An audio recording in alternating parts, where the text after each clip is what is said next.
एक ऐसा अफ्रीकन शहर जो पढ़ाई और पर्यटन दोनों में आगे है। ये शहर है दुनिया का बेस्ट टूरिस्ट स्पॉट जहां पाए जाते हैं अफ्रीकन पेंगुइन्स। और इस शहर में नेल्सन मंडेला ने 13 से भी ज्यादा साल गुजारे थे। और इस शहर में अफ्रीका की सबसे पुरानी इमारत, सबसे ज्यादा लोकल प्रजाति के फूल और कमाल के बीच भी मिलते हैं। साथ ही यहाँ सबसे ऊंची चोटी लव बर्ड्स का ठिकाना है। साफ सफाई के मामले में इस अफ्रीकन शहर का जवाब नहीं है। ये वही शहर है जिसे अफ्रीका की मदर सिटी कहा जाता है। दोस्तों, हम बात करने जा रहे हैं केप टाउन के बारे में। तो चलिए चलते हैं केप टाउन के एक सुहानी सफर पर। लेकिन हाँ, वीडियो में आगे बढ़ने से पहले चैनल को सब्सक्राइब करके वो वाला बेल आइकन जरूर दबा दीजिएगा। दोस्तों, केप टाउन उस देश का हिस्सा है जो अपने आप में अनोखा है, मतलब दक्षिण अफ्रीका का। और ये वही देश है जिसकी एक या दो नहीं बल्कि तीन राजधानियां हैं। और इन्हीं 3 राजधानियों में से एक है केप टाउन। पहली तो प्रिटोरिया है जो कि प्रशासनिक राजधानी है, जबकि दूसरी ब्लोमफोंटेन जो कि पारंपरिक रूप से न्यायिक राजधानी है, और तीसरी है केप टाउन जिसे दक्षिण अफ्रीका की लेजिस्लेटिव कैपिटल यानी कि संसद की सीट के रूप में देखा जाता है। केप टाउन को साउथ अफ्रीका का सबसे पुराना और दूसरा सबसे बड़ा शहर माना जाता है, जिसका कुल क्षेत्रफल 2446 वर्ग किलोमीटर है, जबकि यहाँ 49,78,000 से भी ज्यादा लोगों का बसेरा है। वहीं अगर मेट्रो पॉपुलेशन पर नजर डालें तो ये 48,90,000 के करीब है, जो कि पिछले कुछ सालों में 1.85% से ज्यादा है। यानी कि शहर आजकल की भागती दौड़ती जिंदगी के साथ कदम से कदम मिलाकर आबादी पर भी पूरा फोकस कर रहा है। और यहाँ फोकस से याद आया दोस्तों कि इस शहर में 93.3% का लिटरेसी रेट है, जो कि साउथ अफ्रीका के बाकी शहरों के मुकाबले में काफी ज्यादा है। यानी कि केप टाउन सिर्फ अपने समुद्री बीच और आबादी के लिए फेमस नहीं है, बल्कि यहाँ के लोगों और सरकारों में शिक्षा के प्रति भी ललक है। शायद यही कारण है कि साउथ अफ्रीका के बाकी पिछड़े बिखरे शहरों जैसी हालत केप टाउन की नहीं है। यहाँ सब कुछ अच्छा चल रहा है, साफ सफाई कहें तो वो बहुत अच्छी है। और ये शहर दोस्तों एक युवा शहर यानी कि यंग शहर है, जो फालतू के पचड़ों में ना पड़कर अपना शहर और देश का भविष्य बनाने के लिए जी तोड़ मेहनत करते हैं। और दोस्तों, यहाँ की ज्यादातर आबादी करीबन आंकड़ों में बात करें तो लगभग 40 से 43% लोग यंग एज के हैं। यही कारण है कि इसे अफ्रीका के सबसे युवा शहरों में से एक माना जाता है, जिसकी एवरेज उम्र लगभग 29 साल की है। यानी कि अभी केप टाउन ने जितनी तरक्की की है वो तो चाहे कम पानी है, क्योंकि असली गेम तो अभी बाकी है। दोस्तों, आप सभी नेल्सन मंडेला के बारे में तो जानते ही होंगे। वो एक लौते थे जिन्होंने गोरे काले का भेद मिटाने के लिए जी जान एक कर दी थी। और आपको बता दें कि शहर पूरे 18 सालों तक नेल्सन मंडेला का घर रहा है। उन्हें यहाँ के सबसे लोकप्रिय द्वीप रॉबिन आइलैंड पर पूरे 18 सालों तक कैद करके रखा गया था। फिलहाल ये आइलैंड एक म्यूजियम में तब्दील कर दिया गया है, जो यहाँ आने वाले सैलानियों को नेल्सन मंडेला से लेकर पूरे केप टाउन का इतिहास बताता है। केप टाउन की नस-नस में नेल्सन मंडेला बसे हुए हैं। दरअसल शहर के समृद्ध इतिहास के पन्नों में केप टाउन सिटी हॉल की बालकनी से 11 फरवरी 1990 को नेल्सन मंडेला ने एक ऐतिहासिक भाषण दिया था। इस भाषण को सुनने के लिए लाखों की संख्या में लोगों का हुजूम उमड़ पड़ा, क्योंकि वर्षों तक रंग भेद के खिलाफ आवाज बुलंद करने और जेल से रिहा होने के बाद ये उनका पहला भाषण था। आप सभी ने तो जान लिया कि केप टाउन को अफ्रीका की मदर सिटी कहा जाता है, लेकिन ऐसा क्यों ये नहीं जानते होंगे।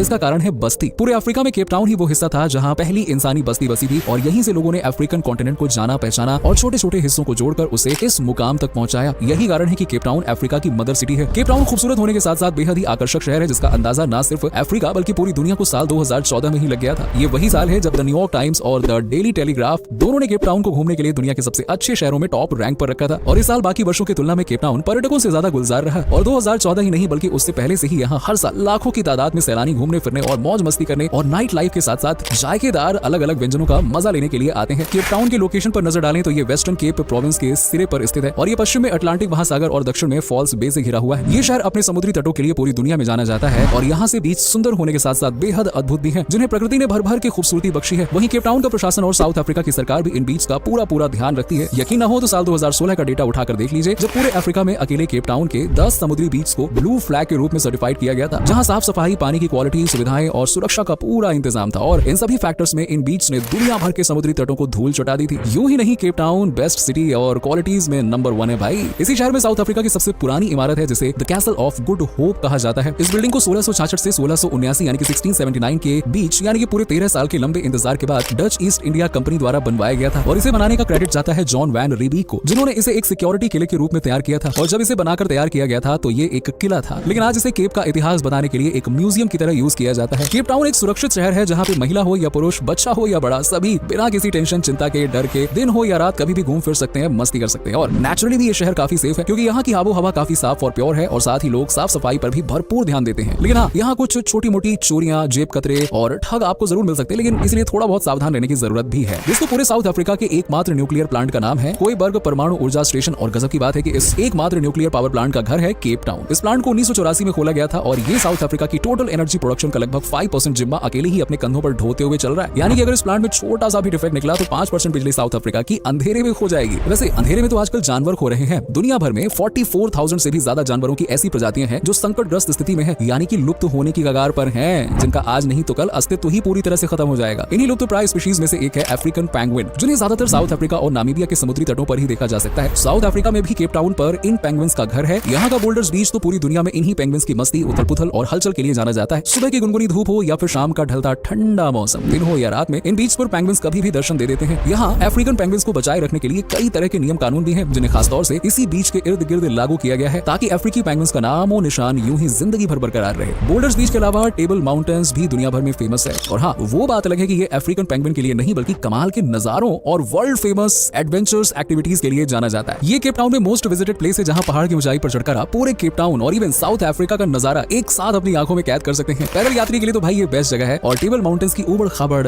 कहीं समतल सड़कों पर पैदल चलना, तो कहीं बैठते हुए, तो कहीं मौज मस्ती करते हुए पहाड़ के टॉप पर पहुंचते हैं तो सुकून ही सुकून है। और शांति के दो पल जो मिलते हैं ना, आए हाय, वो मानो दुनिया में सबसे बड़ा खजाना है। आपको बता दें कि टेबल माउंटेन का रास्ता वर्ल्ड फेमस रास्तों में से एक है, जबकि चोटी लव बर्ड्स का ठिकाना है। और आपको यकीन नहीं होगा, लेकिन आंकड़े बताते हैं कि हर साल कम से कम 4 जोड़े इस चोटी पर आते हैं और यहाँ पे सगाई करते हैं। केप टाउन दोस्तों दुनिया के हरे भरे शहरों में भी अच्छी रैंक हासिल कर चुका है। इस शहर में 7000 से भी ज्यादा स्थानीय पौधों की प्रजातियां मौजूद हैं, यानी कि ये हजारों पौधों की प्रजातियों का घर है। इनमें से सबसे ज्यादा पौधों की प्रजातियां आपको टेबल माउंटेन पर देखने को मिलेंगी। और इसके अलावा शहर के अन्य हिस्सों में भी अलग अलग पौधे की कई प्रजातियां हैं, जिनमें से ज्यादातर लोकल यानी कि साउथ अफ्रीका की ही प्रजातियां हैं। और आपको बता दें कि इतनी ज्यादा लोकल प्रजातियां किसी भी दूसरे शहर में मिलना मुश्किल ही नहीं, नामुमकिन है। इसलिए केप टाउन और ज्यादा खास है। सिर्फ यही नहीं, केप टाउन तो साउथ अफ्रीका का सबसे पुराना उद्यान यानी कि गार्डन भी अपने पास रखता है, जिसे आज द कंपनीज गार्डन के नाम से जाना जाता है। ये गार्डन केप टाउन के सेंटर में मौजूद है और यहाँ केसर, नाशपाती और इन सारी चीजों के पेड़ सबसे ज्यादा है। आपको बता दें कि इस गार्डन में सबसे पहले नाशपाती के पेड़ लगाए गए थे और यहाँ कई तरह के देसी पौधे भी पाए जाते हैं। इसे केप टाउन में परफेक्ट पिकनिक स्थान के रूप में देखा जाता है, जो कि पूरी तरह से प्रकृति के गोद में समाया हुआ है। और यहाँ हर साल बड़ी संख्या में लोग सैर सपाटा करने के लिए पहुंचते हैं। हार्ट ट्रांसप्लांट के केस तो आपने कई सारे सुने होंगे, क्योंकि आजकल लोगों में दिल से जुड़ी बीमारियां इतनी हैं कि हार्ट ट्रांसप्लांट के हर रोज नए नए केस आते हैं। लेकिन आपको बता दें कि साउथ अफ्रीका में पहला हार्ट ट्रांसप्लांट केप टाउन में किया गया था, जो कि 3 दिसंबर 1967 को हुआ था। और ये कारनामा हुआ था शहर के ग्रूटे शुअर अस्पताल में, जिसे आज भी शहर के बेस्ट हॉस्पिटल में शुमार किया जाता है। केप टाउन में दोस्तों और भी कई चीजें हैं, जिनमें से यहाँ का स्वाद सबसे ऊपर है। शहर के स्वाद लजीज व्यंजनों को पूरी दुनिया याद करती है, फिर चाहे वो वेजिटेरियन हो या फिर नॉन वेजिटेरियन। यहाँ कई छोटे बड़े रेस्टोरेंट, कैफे और होटल्स मौजूद हैं, जिनमें अलग अलग डिशेस मिलती हैं। इनमें से कुछ तो सबसे ज्यादा फेमस है, जैसे कि बोबो टी, केप मलाई करी, कोएक्सियर्टस, फिश एंड चिप्स और ब्रई और पोर्टजी कोस। शहर में दिन हो या रात आपको एक अलग ही हलचल देखने को मिलती है। यही कारण है कि केप टाउन में हर साल बड़ी संख्या में सैलानी घूमने के लिए आते हैं और ये यादगार ट्रिप का मजा लेते हैं। केप टाउन तक पहुंचने की बात करें तो दोस्तों सभी डॉक्यूमेंट्स तैयार करने के बाद आपको साउथ अफ्रीका के वीजा के लिए अप्लाई करना होगा। वीजा करीब 10 से 15 दिनों में मिल जाएगा और आप सीधी फ्लाइट पकड़ के साउथ अफ्रीका और साउथ अफ्रीका से सीधा केप टाउन पहुंच सकते हैं। यहाँ घूमना जितना सुरक्षित है ना, उतना ही आसान और सस्ता भी है, क्योंकि आज भले ही केप टाउन एक कामयाब शहर हो, जीडीपी में आगे बढ़ रहा हो, पैसों में खेल रहा हो, लेकिन यहाँ महंगाई उतनी ज्यादा नहीं है। मतलब आपके घूमने के लिहाज से ये एक सस्ता शहर है, जहाँ 80,000 से 1 लाख रुपए में आप अच्छी तरह से घूम सकते हैं। बाकी अगर आपको ये डिजिटल सैर पसंद आई हो और आप इसी से सेटिस्फाई हैं, तो वीडियो को लाइक कर दीजिए और शहर से जुड़ी कौन सी बात आपको सबसे ज्यादा पसंद आई है कमेंट करके बताइएगा। और पहली बार चैनल से जुड़े हैं तो सब्सक्राइब करके बेल आइकन को जरूर प्रेस कर दीजिएगा। मतलब आपसे अगली वीडियो में, तब तक के लिए बाय बाय, टेक केयर।